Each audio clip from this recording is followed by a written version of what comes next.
Initially, I wanted to be on an exit ramp, and the guy in the A4 or the guy in the M3 who was pulling away from me when my tires were starting to howl, I wanted to catch him. I wanted to be able to pull up next to them in my Mustang, which is heavier and not known for its maneuverability, and have them look at me and go, how did he do that? The 2010 Mustang GT doesn't always get a lot of love from the Mustang community because it had the new looks of the 2011 but didn't have the Coyote power plant.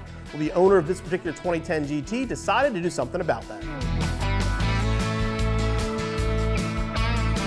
Mike here is the owner of this badass 2010 Mustang GT, and he's going to tell you all about it. This is the Redshark. It is a 2010 Mustang GT Premium in red candy tint, which I bought from the dealership on April 18th, 2010, brand new. It has a lot of modifications. Everything from a carbon fiber hood to a 5.3 Ford Performance stroker motor in it that was done by Woodbine Motorsports with a lot of parts from CJ's. Coney struts and shocks all around, stiffer springs, full exhaust with long tube headers, catted X-pipe. Matter of fact, the only things that are really not changed on the car is the 5-speed transmission and the sheet metal.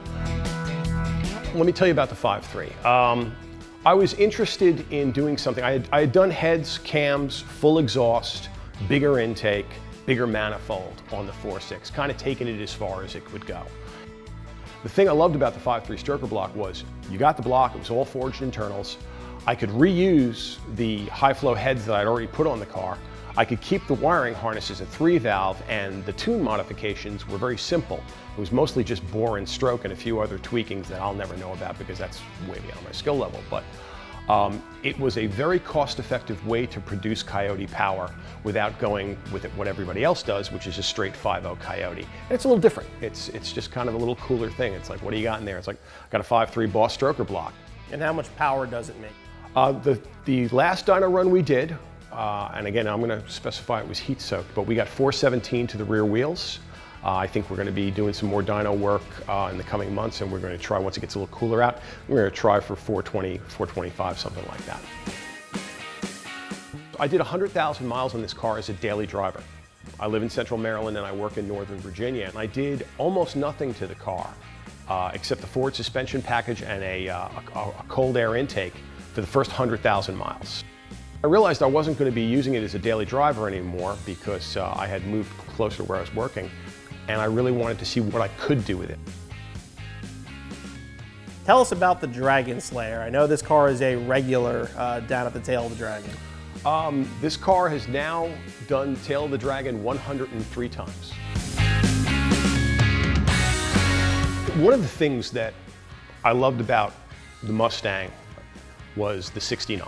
One of the things I really enjoy about that was the high back seats.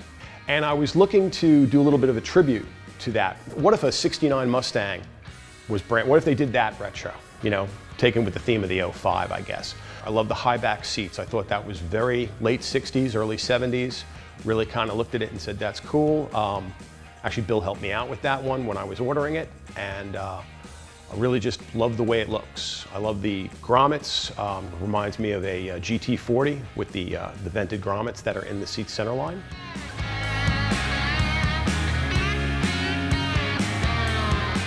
I became a customer at CJ Pony Parts from word of mouth. I had been going to a couple of shows. I'd seen some cool stuff on cars, and people said, oh yeah, CJ, I got this from CJ, so I looked them up. Why I really like CJ Pony Parts is I met Bill at one of the customer appreciation days. I just put the hood on. He didn't know me from a hole in the wall, and I was like, hey, my name's Mike, you're Bill, and he's like, yes, I am. And I was looking for some hood pins and some hood struts, and he walked me through it. He got me to the parts counter. He got me exactly what I needed for the car.